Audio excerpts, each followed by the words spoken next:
Welcome, everybody. We're going to be talking about Wrestlepalooza from September the 20th. We're also going to touch on pieces of SmackDown from September the 19th.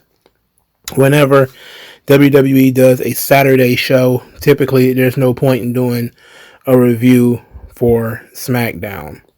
So let's talk about Wrestlepalooza. And I want to be on record. I didn't like the show. And it's not because anything was wrong. Anything was wrong with the matches. The matches, they did what they were supposed to do. I did have some problems with the matches, but my larger problem is with the pacing, the formatting, the over-promising and under-delivering, the price gouging. Look, let's get into it a little at a time. Usually I try to focus on the actual show, but everything around this show is detrimental to the fandom. All right. For starters, I checked because after R-Truth told us 100 times that if you had cable, you'd be able to get ESPN through cable. Like, okay, let's go take a look. My old man has cable. My dad does. So I tried to use his cable, but it turns out he's got Dish. Nor does he know what the hell is an app or what an app does. So I had to sail the high seas. But in looking up the stream.espn or whatever, it turns out that the $30 that they're asking you to pay, well, that's an introductory price. The real price of streaming these pay-per-views is $36. And you're not going to pay that until next year. So for 12 months, you're going to be paying $30 a month. And then next year, you're going to be paying $36 a year. Look at what they pulled you into. Unless you got this for free, you're signing up for almost $40 of pay-per-views of this quality that features commercial breaks. All right? Commercial breaks. Literally dead air for 3 or 4 minutes at a time after every match. And then also WWE insert commercials where they continue to sell you tickets to other events, sell you other pay-per-views, suggest Raw, SmackDowns, and NXTs. Tons of commercials. Bro, the formatting and the pacing of this show was brutal.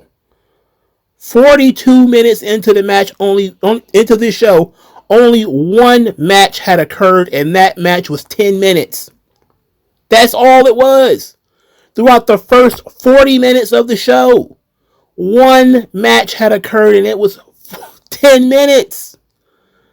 Look, I don't care about how long or short a pro wrestling match is. But 42 minutes into a pay-per-view, some stuff should have happened by that point in time. The only thing they had done, 42 minutes into the first hour of the show, they did a video package talking about the history of WWE and ESPN individually. Showed them running side by side, even though WWE is much older than ESPN. They showed a bunch of athletes. They showed some of the old SportsCenter commercials from the Attitude Era. Triple H gave a little speech about sports being entertainment. And then he had an in-ring introduction. Are you ready? Like, come on. What's going on here? They're talking about blurring the lines between scripted and not scripted. Like, what? Why are we talking about that here? This is not... Get into the show. So then, here's the thing. After Triple H comes out there just to show his face, are you ready? Who cares? Who cares if I'm ready or not? Give me the fucking show. All right? I'm more than ready. Give me the fucking show. So then they say, oh, wait. Here's another thing. Here comes Pat McAfee. Now we have to stop so Pat McAfee can do an entrance. And then here's the thing that slaps you in the face even more. He didn't even stay for the whole show. He sat through 2 matches and left. He sat through 2 matches, probably, and left. I know he was certainly there for the first match. I don't even remember if he was there for the second one, and he left. They took time to give him an entrance, ate up all kinds of time on the show to give him himself an entrance. And then he left before the show was even over. What the fuck was the point? Why did you do that? My God. Again, this is the first 15 to 20 minutes of the show. So then we start with Brock Lesnar and John Cena. Brock Lesnar is absolutely gargantuan. All right. He looks like he was drawn by Rob Liefeld. He is massive. He looks like a 1990s superhero. The guy's fucking big. Brock Lesnar alone was bigger than everybody that was in that ladder match in AEW. Including Brody King, who is a good 6'4", 6'6". Brock was ripped to shreds. Massive. Okay? It was God of War style shit. It got to the point where you can't say nothing but the guy, he's on a horse meat diet. It's got to be. He's got to be eating anything with 4 legs. On top of being on the gear. But this is what I'm talking about. Like, this is pro wrestling right here. All right? A guy getting that big and jacked up where he has to walk through a door sideways. That's what a pro wrestler should look like. So then John Cena comes out. John Cena got all these children with him. All these children, they're wearing yellow, and it looks great. You know, it looks like a Boy Scout troop, and they're all doing the "You Can't See Me" and they're running back and forth. They're very excited to be part of John Cena's entrance. I'm like, oh my God, this is amazing. All right, this is really good. Now, they do the introductions. Alicia Taylor gives John Cena his introduction.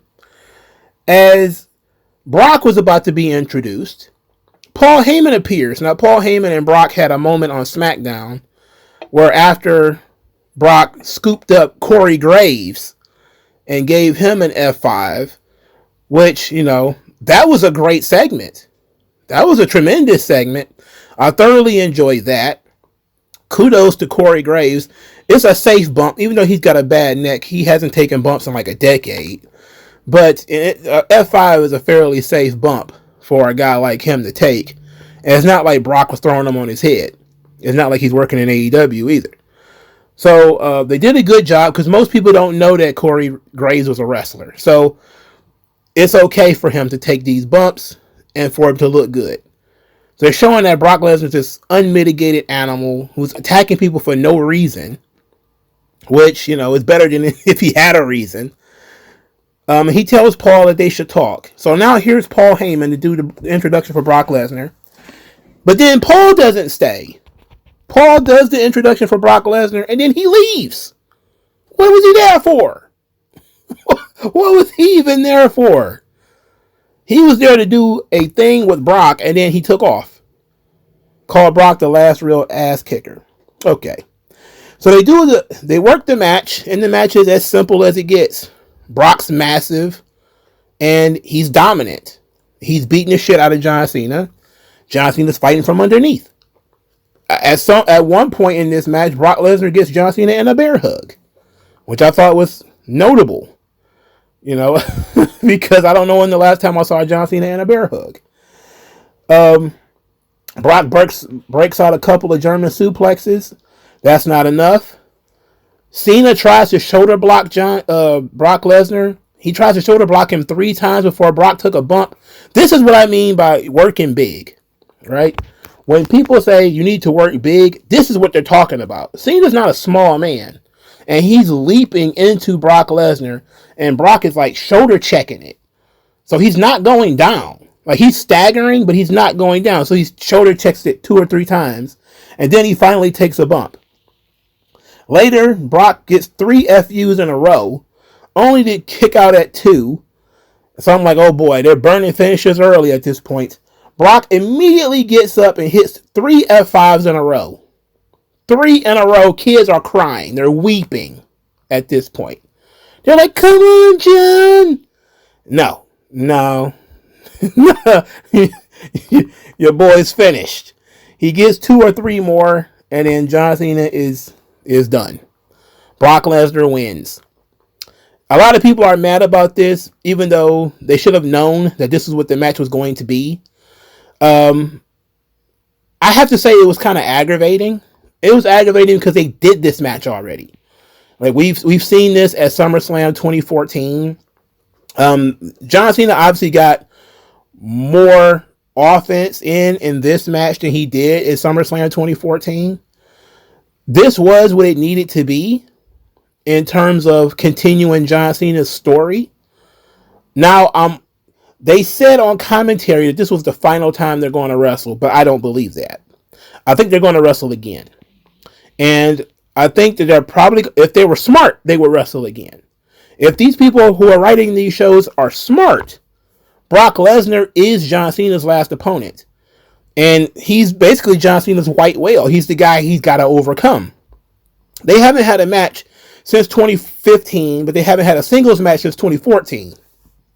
Which means that John Cena has not beaten Brock Lesnar in over 10 years. So now we're in a situation, and they showed on screen that John Cena's record against Brock was 2-4, but now it's 2-5.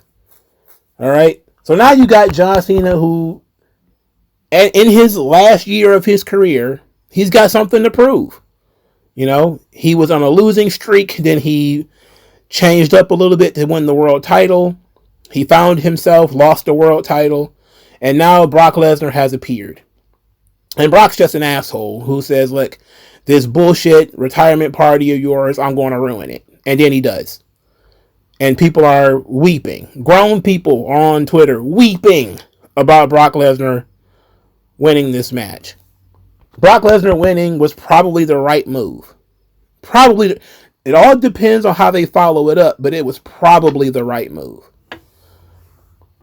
So I think they're going to do this one again. They need to put some stink on it the next time, but this one was perfectly fine. I felt like very much like they had done this match before, but I liked it. After the match, Brock surveyed the damage that he did to John Cena, and then he scooped up the referee, gave the referee an F5. And then he scooped up John Cena, gave John Cena another F5. And then he left him for dead in the ring. I mean, kids are destroyed by this whole thing. Cena gets up. The crowd's chanting, thank you, Cena. He's gingerly walking up the ramp. He's burnt out. He's tired. He's dying. He's been beat up. And it takes us to a comment that was made by Brock. I believe it was in the retrospective, that if Brock Lesnar had never left, you wouldn't know the name John Cena in the first place. Basically saying the only reason John Cena was the man was because I wasn't here. This is an important storyline element that they should build off of. You know? Because, quite frankly, it's true. Because Brock was Vince's guy. But it's something where Cena needs to establish himself. Now, and by establish himself, I don't mean he needs to go out there and have a 30-minute match. I mean, Brock needs to pay it forward. He needs to go out there and get squashed by John Cena. And that should be the last time they have a match. Is Cena comes back, raring to go, super focused, no happy-go-lucky, no kids, no nothing. He goes straight Super Cena and bodies Brock Lesnar in 5 or 6 minutes. And that's the best way to end John Cena's career, is for him to end Brock Lesnar and to get out of this angle. Similar to what Brock was able to do for Bill Goldberg. He needs to do that for John Cena. If I had the book, that's what we would do. That's what we would be doing. That's the way we would go. But I don't have the book, because looking at the rest of this show, man, I wish I did have the book. I wish I had a book. I wish I had something to read. Something. I finished my book earlier in the day, so I have nothing to read. The second match on the show are the Usos. They lose to Bronson Reed and Braun Breaker. Now, at some point, they added a special guest referee, which was LA Knight. Did you think LA Knight mattered in this match? He didn't. Why did they have a special guest referee for this? And he he added nothing to the contest. Why was he here? He was just here because, hey, we got to put more pops on the show. So the Usos entrance alone was like 10 minutes. All they did was yeet, yeet, yeet, yeet, yeet. Bro, you have to realize, of course, it's fun for the people in the building. But for those of us watching, there's only so long we can watch people's their lights go back and forward. Like, there needs to be some forward motion here. Those of us watching the show, okay, we can't sit here and watch everybody else have fun for 15 fucking minutes. You're not doing anything. All right? And then they cut a promo before this where Jimmy's fucked up the promo. It was all bad. LA Knight essentially let this match be no disqualification, which made sense. So, but it felt like the main event of Monday Night Raw. And somebody said that Jimmy Uso is dressed like Top Dollar, which now that it has been mentioned to me, I can't unsee it. He is dressed like Top Dollar.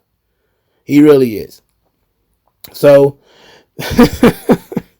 at one point, Jey Uso does the butt smash in the corner, and he does the high step, which Jada Parker does. And look, I've avoided talking about this gossip that has been spread online for the last, 3 or 4 months. But there's been a lot of conversation about Jey Uso and Jada Parker sneaking around. Apparently, she went all the way to Paris, where I think he wrestled at Clash in Paris, or it was Scotland, or one of those shows. And she was there, and some fan who was following them around saw them together. There's videos of them in clubs and stuff together. He's a married man as far as I know, and I don't know his situation, so I'm just going to assume that he's still married. He's not trying to escape the allegations at all by essentially doing her shit in the ring, right? And it was so obvious, and it was the one time I was like, oh my God. Soon as somebody else notes this, and of course they did, it's going to be all over the internet all over again. And it's crazy. It's crazy. There's always that age gap talk. He's 40 something, she's 25, blah blah blah. She's an adult, and he's the one that's married apparently. So if they doing anything, hey, let it be what it be. If I were him, I would not go out of my way to get divorced just when I started making some real money off merchandise, because if they split up that 50-50, especially if he's from California, oh my God, divorce attorneys are licking their goddamn lips. You should watch out for that. Anyway, back to the match. Braun Breaker kicked out of a spear Uso splash combination. Jay almost did a tope suicida onto LA Knight, but LA Knight dodged it. He later almost hit LA Knight with a chair. Almost. A bunch of almost stuff that happened. Ultimately, Jey Uso busted himself open after he hit fatback Bronson Reed with a chair, and it bounced off and hit him back in the face. Can you imagine hitting a grown man in the back with a chair, and the chair bounced off his back and hit you in the face? Because that's what happened, and it bust Jey Uso open. Jay and Jimmy both get speared through a table that was set up in the corner. And then Bronson Reed hits the tsunami and they win. Nothing gained, nothing lost. LA Knight counted to 3, and that was the end of the match. That was it. Okay. Pointless. It felt like the main event of Monday Night Raw. The best match on the show, Stephanie Vaquer defeats Io Sky with a spiral tap / Phoenix Splash. I don't know what the hell this was. It was gorgeous, though. This was technically the best wrestling match probably of the entire day, except the fact that it had no fucking heat and it had no story. So the people are just looking at them do stuff to each other. Okay? They're out there doing springboard everything. They're leaping. They're doing Spanish flies off the top rope. They're mixing technical wrestling with high flying wrestling. And the crowd's just kind of sitting there watching. It's not bad, but the crowd don't care because Stephanie Vaquer is not on TV at all. And there's no heat for this thing. So the story is that Stephanie starts working on EO's knee. EO tries to make the knee do what she wants it to do. She even takes her knee pads off. She does like a running smash in the corner. She hits a couple of big moves. She goes for the moonsault.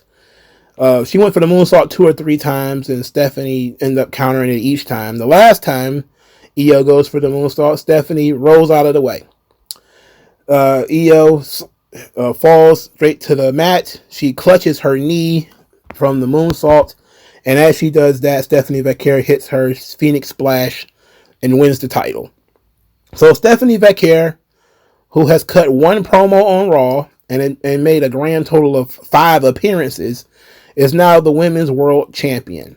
She's done a speed run through WWE where she won the North American title, the NXT Championship, and the Women's World title all in 1 year. It hasn't even been a year yet. She's been in the company 9 months, it seemed like. And she's already the top girl on Raw. That's a perfectly smart decision because EO is in the middle of a storyline with Asuka. She told Asuka she was going to win, so now you have heat between EO and Asuka because EO didn't want Asuka's help. Now on Raw, Asuka's going to probably challenge Stephanie herself and probably berate EO for losing. There's, some storyline there. There's more story for EO for her losing than her winning. For Stephanie, nothing changes. Now she's a person with the belt who nobody knows. She went from being somebody nobody knows, unless you watch NXT, to now the person that nobody knows who has the belt. So what that tells me, is that Stephanie was supposed to beat Naomi for the belt. Clearly, right? But instead of having Stephanie win the title last month, they pushed it back to this month. Why? It's not like you had to come up with some heat or some story for it. You didn't. You didn't have a heat or a story for the match with Naomi. Again, between the ropes, this was probably the best match of the weekend. Same time, though, no fan reaction whatsoever. Fans did not care. 4th match on the show. CM Punk and AJ Lee defeat Seth Rollins and Becky Lynch. This match was almost 30 minutes. Very, very long. And it was overindulgent. I felt like they did everything they could possibly do in this match. My important bit was, I knew what Becky Lynch can do. I know what everybody can do except AJ. Now, they told a basic story. CM Punk is the babyface in peril. Becky Lynch is intimidated and scared of AJ Lee. So they're going to do whatever it takes to prevent Punk from tagging AJ Lee into the match. And that's what the story was. At one point, Seth Rollins bench pressed Becky Lynch and tried to throw her on top of CM Punk, but CM Punk rolled away. I thought that was fun. At one point, Seth Rollins starts skipping around the ring, mocking AJ Lee. I thought that was fun. AJ Lee finally gets the hot tag, and she starts throwing punches, but they're not punches, they're windmill slaps. Literally overhand slaps. She did it to both Rollins and Becky Lynch. They look like shit. I was appalled at it because there's no way she would have gotten away with that at any other point in time. Right now it's ridiculous. If we're being honest, it's ridiculous. AJ finally gets the Black Widow on Becky Lynch, and she's in that move forever. I mean, she's in the move forever. She's in the move, and then CM Punk traps Seth Rollins in the sharpshooter. So then when Seth Rollins finally gets out of the sharpshooter, he still does not get his wife out of the Black Widow. It takes forever to get her out of that move. I was like, why is this happening? Then Becky Lynch and Seth Rollins hit stereo pedigrees, only to get a 2 count. Seth Rollins puts his hands on AJ by tripping her in the corner. Punk is pissed off. He does the running stomp to Rollins. Does a little bit of ground and pound before Becky Lynch smacks him. Punk and Becky Lynch do a very prolonged part where she tried to kick him, but he caught her leg. This took forever. I understand that you're supposed to let things breathe, but not this long. Like, the two of them was standing there for so long with her foot in his hands. Like, nobody knows what to do at this point. So he tries to put Becky Lynch in a sharpshooter. She ends up getting out of it. And then she puts him in a sharpshooter. But because she's light in the ass, Punk just does a push-up and gets out of it, essentially. And then he counters it to put her in a sharpshooter. And Seth Rollins shows up to stop it. Everybody ends up on top of an announce desk. The boys end up on one announce desk, the girls on the other one. Becky Lynch crawls away from AJ Lee and shoves AJ onto the men's side. And she knocks the guys over, and Rollins and Punk go tumbling through a table, and so does she. So Punk is upset about AJ, going through the table, but there's not much he can do. Becky Lynch throws AJ Lee in the ring, only for her to counter it and put her in the Black Widow, and she taps out. So AJ Lee tapped out Becky Lynch to win the match. It was probably, it was not a bad match. It certainly wasn't, but it was too long for my liking. I get that it was, one of the marquee matches on the card, so you want to give it a lot of time. At the same time, this was longer than I think the other marquee matches on the show. And for the little effort that AJ Lee was able to put in, I was not impressed. I was not impressed by it. Look, she might get better because she's been off for 10 years. So I'm willing to give her a break. But the amount of time this match got, it was way too much time. They didn't have enough story to fill all of this time. So there's a whole lot of stalling. The FTR tag team matches probably have ruined tag team wrestling, because now there's a bunch of spots where tag teams are in submission holds at the same time. And that kind of stuff, that stuff started in NXT. It probably started on the indies, but I don't remember it. But I remember it really becoming popular among the FTR, DIY, what was that, Gable, American Alpha style matches. It really became a problem during those matches where everybody's in the ring at the same time. Somebody grabs a submission hold. Now both guys are in a submission hold and they're holding each other's hands. They're doing that kind of shit in this match, okay? But they didn't do that exact spot. But they're doing stuff like that in this match. And it made the match feel like it was going on forever. All right? It wasn't bad, but it wasn't great. And the only thing I was looking forward to was AJ Lee's performance. And I was let down and disappointed by it. To be honest, I'm not really a big fan of CM Punk and Seth Rollins working together. I think it's time for those guys to separate. Becky Lynch and AJ Lee, let's continue with them because I don't know how that's going to go. But I am 100% in favor of Rollins and Punk going in different directions. It's needed, I don't think that there's anything more to this story at this point, man. Outside of, you left us for 10 years. Okay. Enough of that. Okay. Enough's enough. Okay. Undertaker announced that Stephanie McMahon will be going into the 2026 Hall of Fame. Some people were bothered by this. My only issue is that this year in 2025, they didn't start announcing names until almost March. Right? And I was thinking, did they cancel the Hall of Fame? But now they're doing, surprise, we're inducting you in September. That came out of nowhere. Of course, it's well deserved. Stephanie was a great on-screen character. Obviously, she did a tremendous amount off screen as well. She took the announcement with glassy eyes, which means she was not, prepared for this. And I thought it was a sweet moment between her and Undertaker. They're in the crowd joking or whatever. It was nice. I wish they could have done it some other way that didn't chew up a lot of time on screen, because I really don't have patience for dead air at this point.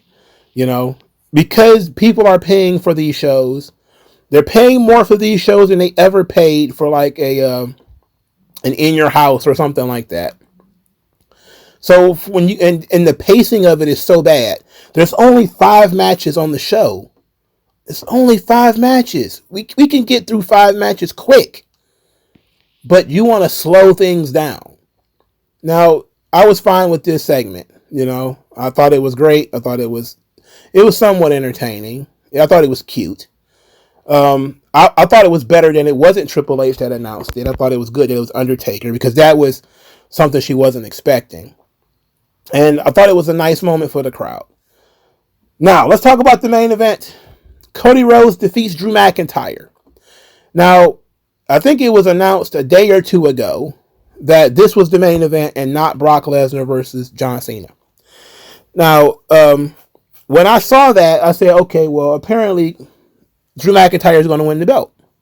Because why else would a match with such an obvious finish go on last, unless something's going to happen? And then there was all these ideas like, oh yeah, well, they're probably going to have Randy Orton heel turn.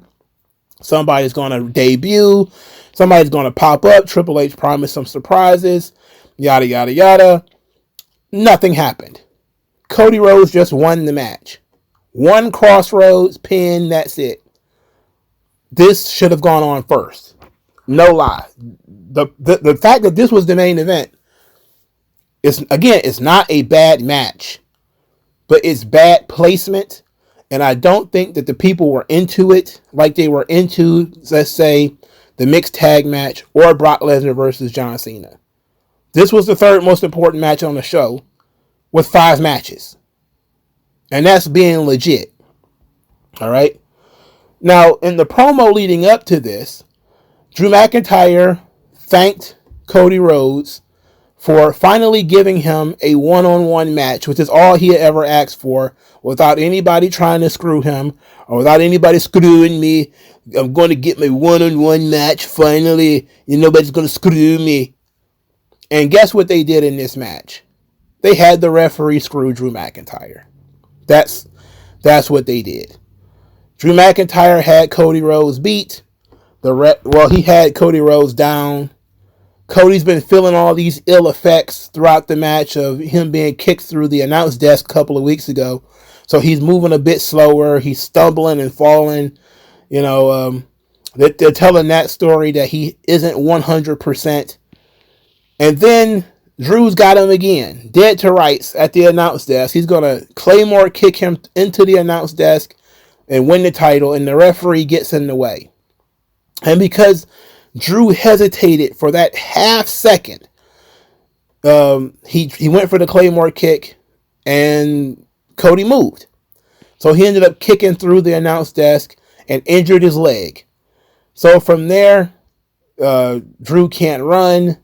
Drew can't do much of anything because he's injured his tibia or whatever. And then he lost the match. So obviously, SmackDown, he's going to complain, claim that it's the referee's fault because the referee got involved with the match and tried to save Cody. Cody, it was the referee. He got in the way. The referee was in my face and he made me miss the kick. I had you. I had you beat. Whatever. This should not have been the main event. Brock Lesnar and John Cena should have been the main event, even with that finish.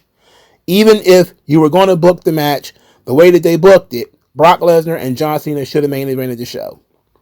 Not Cody Rhodes and Drew McIntyre.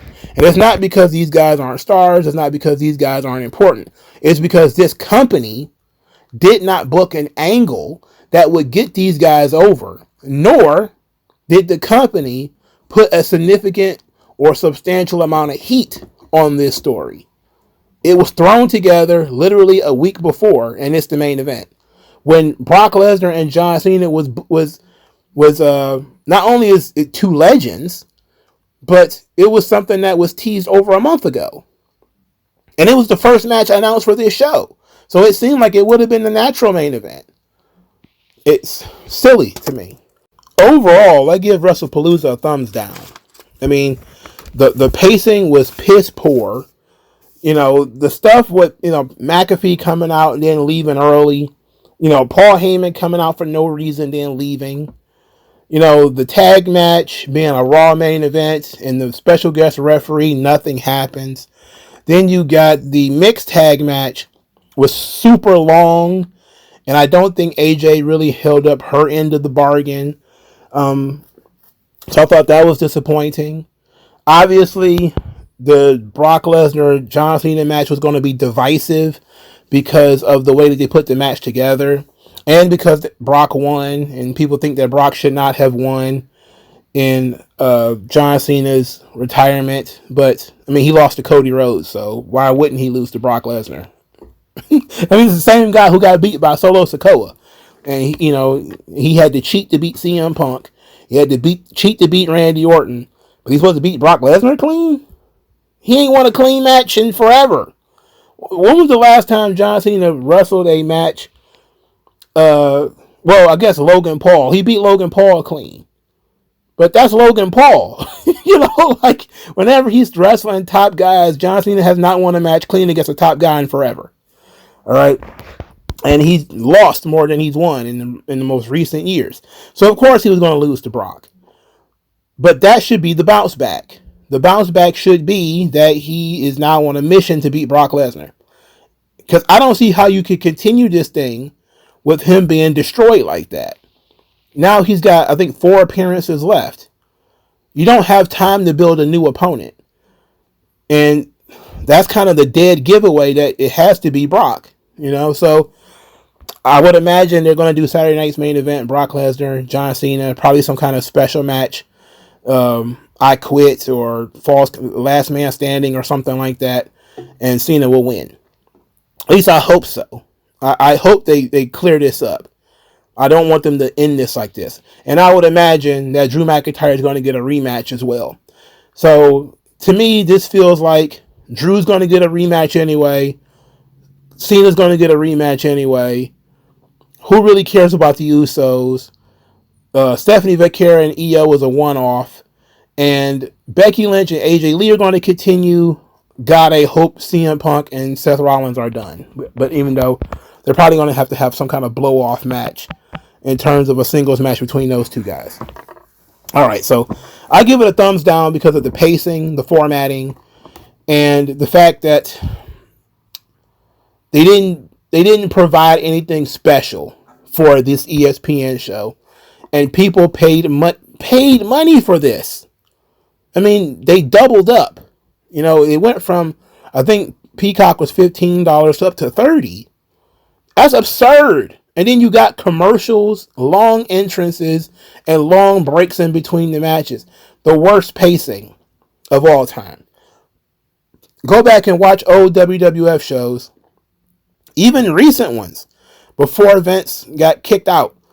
There was not I guess in recent years there has been a lag in these matches, and because of these streaming giants trying to get advertising revenue, there has been a drag. But I don't know if it's ever felt this bad before. Previously there was 8 matches, 9 matches, or whatever. You would get through a match pretty quickly, and then another one would start or something like that. But now it takes us 3 hours to get through a 5-match card. That's nonsense. And that means that some of these matches are too long. Like that mixed tag match was super long. Ridiculous. Now let's go through, touch on SmackDown a little bit, because I did deprive you guys of a SmackDown review. Chelsea Green and Alba Fire fought Charlotte and Alexa Bliss. Lost, of course. Chelsea Green went on Twitter afterwards and said that Piper is on a special mission or whatever, and they're looking to replace her. So they're going to replace Piper Niven with somebody else. At least, we don't know if she's injured or not, But at least they're trying to replace her with somebody. I'm sure there's some useless female wrestler they got laying around somewhere that they could throw in this gimmick just to get her some TV time. I don't know who it could possibly be, but I'm pretty sure they'll find somebody. I'm sure they'll find somebody. All right.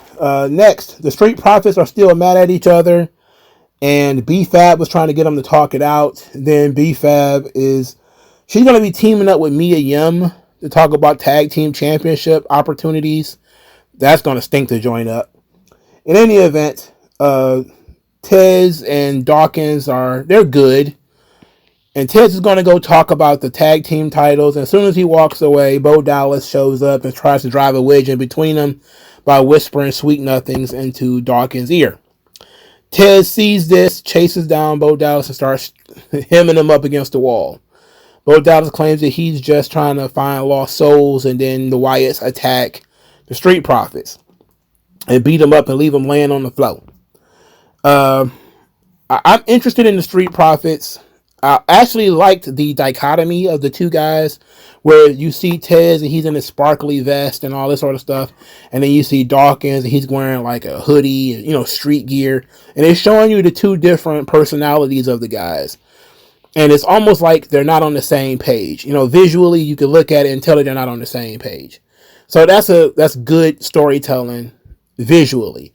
I would like for them to argue a little bit more so that, you could verbally say what's wrong with these guys. Verbally, what is Dawkins' problem with Tez? What is Tez's problem with Dawkins? Instead of Bo Dallas coming in as a third party instigating, saying, Tez is not listening to you. Okay. I don't want to listen to Dawkins either, though. Show me why I should listen to Dawkins. Why should I listen to Dawkins? Why? Let's move on. Axiom and Nathan Fraser was defeated by Bronson Reed and Braun Breaker. The match was actually not bad. The Miz was on commentary for SmackDown. He did a good job. The problem was earlier I was like, is this JBL? Because he was kind of loud. But then when I noticed that there was not much of an accent, I was like, okay, it must be The Miz. But The Miz did a good job here. The Miz also took a shot at Bryan Danielson on the Wrestlepalooza kickoff show, where he says that, people used to say he worked a safe style, but those people aren't here anymore, so you don't have to worry about them. And I thought that was humorous, because you look at the other stuff, and these guys don't work a safe style, and half of their stars are injured and getting surgery right now. All right. I'm going to try to beat around the bush. I want to talk about that other thing next. Carmelo Hayes and Sami Zayn had a great match. This was probably the match of the weekend. I know I said Stephanie Vaquera and Io Sky was probably the match of the weekend, but that's because I forgot about this. Technically, this was probably the best match of the weekend. These two were great. Sami Zayn wins the match with the Blue Thunder Bomb. Kit Wilson, I believe, the black-haired guy from Pretty Deadly, he decides he's going to be an absolute libtard. He's going to be an annoying liberal. That's going to be his new character. He went to Adam Pearce and starts complaining about all of these men with their toxic masculinity and their fragile egos. I hate him so much already. And only problem I had with this segment, and we're going to talk about the segment. Aleister Black comes into the segment. He's angry about Aleister Black. He wants to fight Aleister Black because Aleister Black kicked him in the head. So he's mad about this. And he says, no more good guy, no more bad guy. Why did you have to say that? You just say you want to get your hands on Aleister Black, you want to wring his neck or whatever. So Kit Wilson, black hair, Pretty Deadly, he's standing there listening to Damian Priest breathe fire about Aleister Black. And he pipes in and says that Damian Priest has a fragile ego and he's toxic. And Damian Priest grabs him and throws him through the wall. It was such an obviously fake wall that it's absurd. It was like an AEW tier fake wall, all right? There was no drywall in that thing at all. But what made me... That was my problem with it, is that instead of letting him get away with it, and then maybe Pierce, or not Pierce, but Aldis stopping Aleister Black from killing him, they gave him comeuppance immediately, which turned him into a comedy character. You know, obviously he was going to be a comedy gimmick anyway, but I liked it. I like the idea of this annoying, uh, this annoying liberal character. I like that. He should keep that going. He should come out there and call people toxically masculine all the time, especially since Pretty Deadly is such effeminate characters. It works. It's a natural outgrowth of their characters being so effete. All right.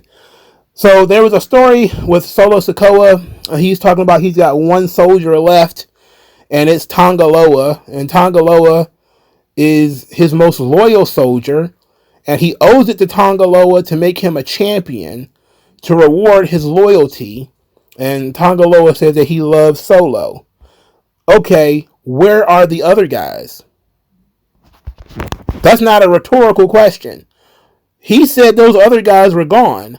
Where did they go? Where's Tama Tonga? Where's Hikuleo? Where's JC Mateo? Where are these guys? I don't remember seeing them quit. Do you tell me you have your own version of Being the Elite? You have your own version of Collision that I don't watch? Did something happen on Main Event? Where did these people go? Why would Solo say that this is his last soldier standing? Why would he say that if the other guys were still in the group? What is happening here? Just last week, they were all together. Now it's just him and Tongaloa? Why? Never mind. Oh, pshaw! Fuck. All right. Let's close the show with this. Nia Jax. Nia Jax calls the women's division embarrassing. I concur. It is embarrassing.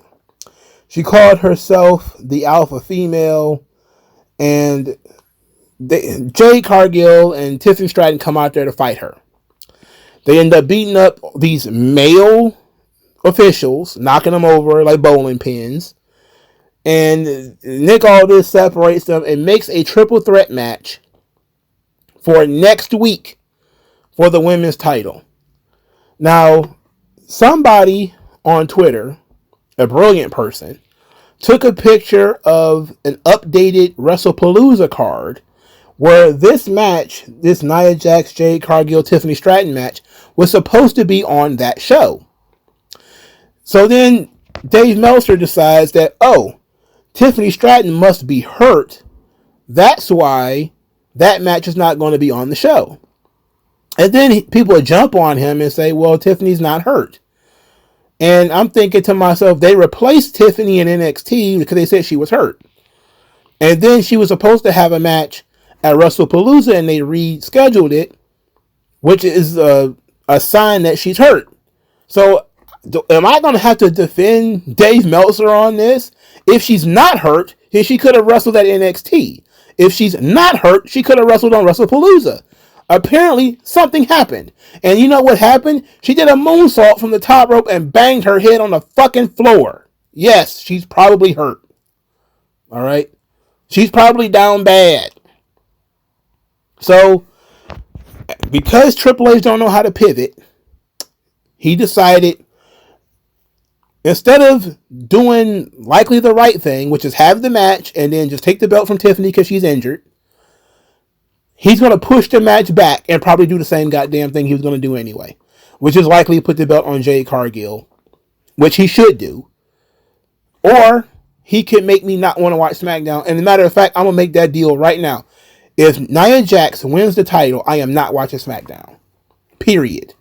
It's that simple. If Nia Jax wins the title, I'm not bullshitting you when I say this. I mean it. And I've never done this before, but I'm at this point with TKO. If Nia Jax wins the title, if she pins either Jade or Tiffany, I will boycott SmackDown.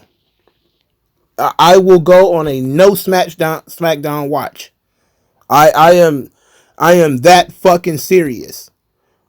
This show needs to be gutted and rearranged.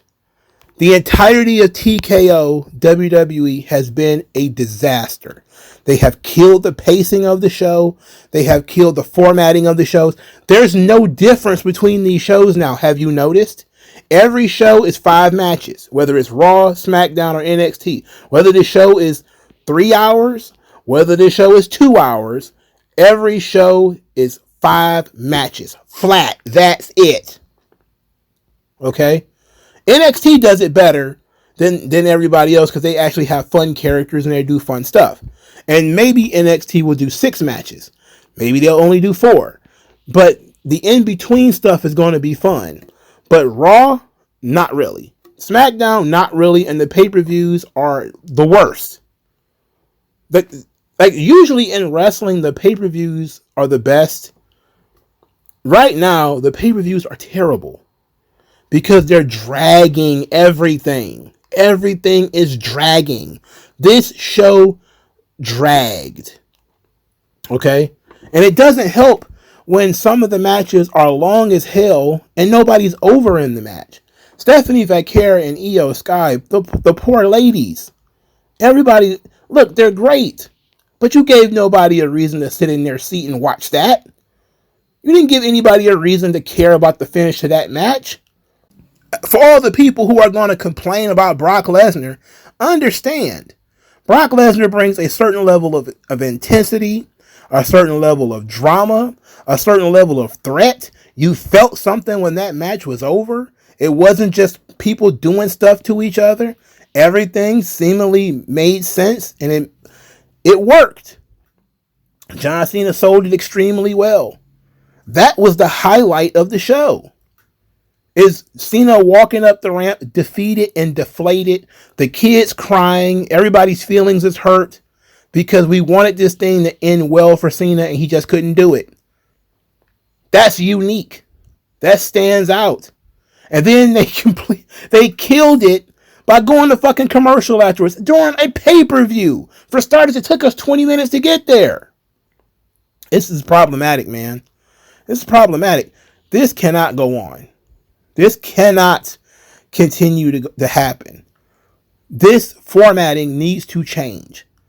I don't need Raw to start with a promo segment. Welcome to Monday Night Raw. No, I don't care. I know what I'm watching. I don't need you coming out telling me what show I'm watching. I know what I'm watching. I never understood that. I know that Vince was obsessed with Saturday Night Live, and they do it on Saturday Night Live. Welcome to Saturday Night Live. Yada, yada, yada. I know what I'm watching. Okay? It's not like I see a wrestling ring. I see WWE. What is this? Is this Wrestling Challenge? Is this... What show is this I'm watching? Obviously, it's fucking Raw. Okay? And if it's a Friday night and it's on USA, I know I'm watching SmackDown. I don't need you to come out and tell me what show I'm watching. Alright? This is absurd. And I'm getting frustrated by that kind of stuff because we have to sit here and watch this shit. This is hours and hours and hours out of people's lives. And then money out of their pockets. $30 to $40. Just to say, are you ready? Fuck you. Okay? Fuck TKO and fuck ESPN. And I'm going to tell you a secret while we're on the subject of ESPN. ESPN is so goddamn desperate. That's why they spending money on WWE. ESPN has not wanted anything to do with WWE almost the entirety of its run. When WWE was at its height, they did some Sports Center commercials. That was it. They didn't follow WWE at the time. They talked about it because it was pop culture. That was it. But ESPN has eroded their brand so much in the last 15 years with their bullshit politics and with all of these shows trying to replicate the success of Cold Pizza and First Take. They've destroyed the ESPN brand. They've lowered it so much now that WWE is a big deal to them because it's a steady audience that's going to come and see the wrestling on the app. But what they don't realize is people are going backwards. You ask them to go back 25 years and spend $30, $40 for these shows. We'll see if people are going to continue to do that. But ESPN is not the great brand that Michael Cole was on commentary touting up This is for you and all the production guys. He said everybody except Vince. He didn't say Vince, the guy whose fucking idea this was in the first place. This is a great day for me. It's a great day for you. It's a great day for. Yeah, it's a great day. ESPN talking about WWE is not great. All right, it's cringe. I get it that for a lot of people, ESPN is still a top name in sports. But ESPN used to be a much stronger brand than they are now. ESPN has been losing money for a really long time. ESPN has been losing subscribers on their apps. They've been suffering ever since they started, talking more about politics and all that kind of stuff on ESPN. It's been a struggle. And this began about 10 years ago. Okay? So WWE and ESPN, I'm not going to say it's two brands that are, weak, that are now coming together. It's two worldwide recognized brands coming together. It's always going to be a big deal when that happens. But this isn't ESPN at its peak teaming up with WWE at its peak. WWE might be somewhere near its peak now, but they're jacking up ticket prices on everybody in order to, make money. But this is a weak ESPN that is looking for content. And the only content they can get, because other companies are coming in and taking football games from them and coming in and taking baseball and basketball games from them, is pro wrestling. And I'm not saying this to denigrate WWE or pro wrestling. I'm just saying it because this is what it is. ESPN has been sluggish for a long time now. They needed a shot in the arm. They needed something different. They bring in WWE and then they demand that we pay $30 for it. Fuck you, ESPN. No. It's the same fucking show I would have gotten on Peacock. No. Why would I pay more for that? Why should you pay more for that? No. I watched this show for free and wanted my money back. So I can't imagine what would have happened if I'd have paid for it. ESPN can go fuck themselves. TKO can go fuck themselves. I am not buying the app. This was their opportunity to impress everybody, and I think they failed. I think overall, Wrestlepalooza, it might be a big success. They might tout it as the most watched thing on ESPN Unlimited or whatever. But in the long term, I think it's actually going to do a great deal of damage to their brand. And they should fix it, And for starters, they need to fix that people are confused about whether they can watch the shit or not. Even after R-Truth did his gimmick, there were still people confused about whether I get ESPN for free through my cable or whether I need to have this app package or that app package and all that sort of stuff. See, that's because ESPN doesn't have a strong enough brand that people know how to fucking use it. Right? You would imagine people will be able to figure that out by now. The fact that anybody was confused in the first place is because nobody knows how to use the app. Nobody had it. All right. Enough ranting and raving, bro. I need to get out of here. I need to get some sleep. Thank you guys for your time, man. I hope you guys enjoyed Wrestlepalooza. I had quesadillas. I had a quesadilla from a hibachi restaurant. Believe it or not, it wasn't traditional quesadilla. But it was a quesadilla nonetheless, and it was pretty damn good. What did you guys have? I wish I had had some sour cream with it. That was the problem. I didn't have any sour cream. But let me know what you guys had, and did you guys enjoy the show? And I'll talk to you good people later, man. Peace out.